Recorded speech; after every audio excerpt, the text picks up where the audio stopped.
This teen is in tears after her mother and stepfather were found murdered. Mascara runs down her face.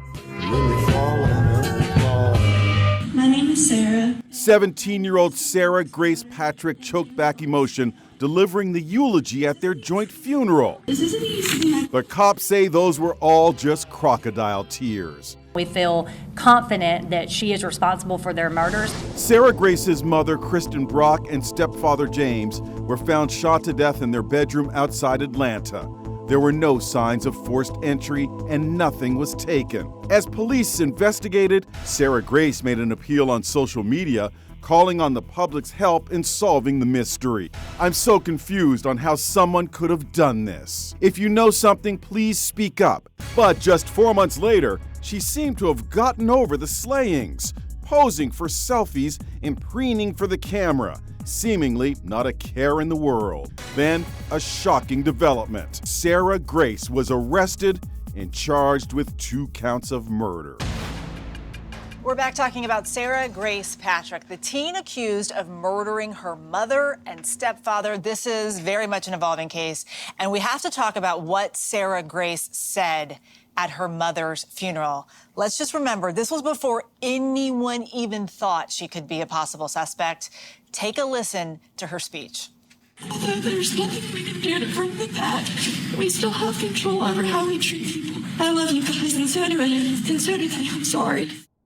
Sarah, I'm sorry. I'm sorry for what?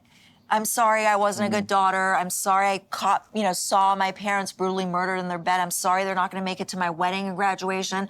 I'm sorry I'm up here, not delivering this eulogy the way I want to. Or I'm sorry that I murdered them and I might get caught. I mean, everything's possible.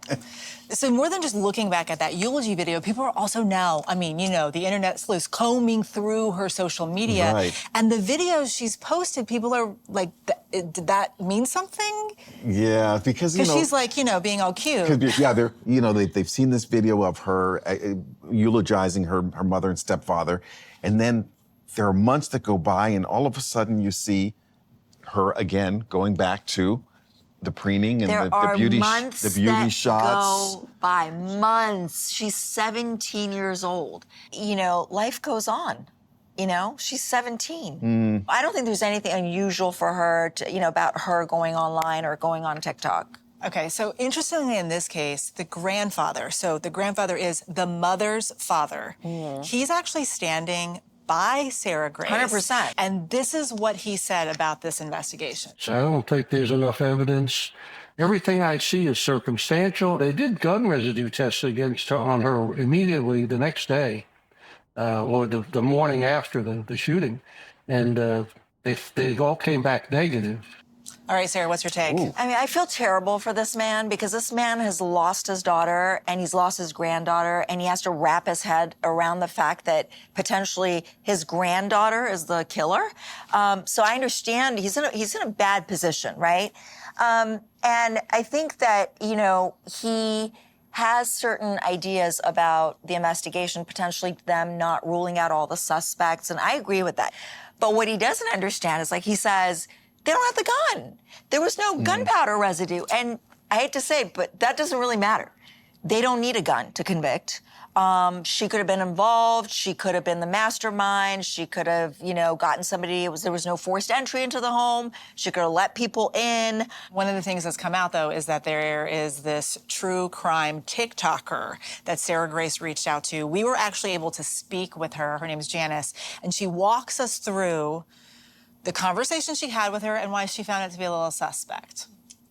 He, was using terms like, oh, I think you should post about this because it will be a big story. And immediately I felt like, if I were 17 or 16 and my parents had been the victims of a brutal crime, I wouldn't be thinking about the views someone else could get off of that. Janice, No, I interviewed her. I disagree with Janice. Well, No. I interviewed Janice. I'll tell you this, though. Janice was pissed, though. She was pissed when Sarah was eventually charged because she felt like she had been taken advantage of, that she had been duped. But do you think it's weird that she would have reached out to a TikToker to help solve the murder? No, because that is her world, you know, and I'm learning this in my own cases where, you know, like people that have never met each other think they're best friends. I mean, because they are online. Watching that though, seeing her reaching out to these online sleuths, it just doesn't pass the smell test. I don't know. When you I'm look not at- into smell tests. I'm into evidence. Okay, let's talk about the evidence That's why then. I'm not a lawyer. Because, you know, so many people will go, okay, if the evidence was like real obvious, she'd have been behind bars right away. I would think so.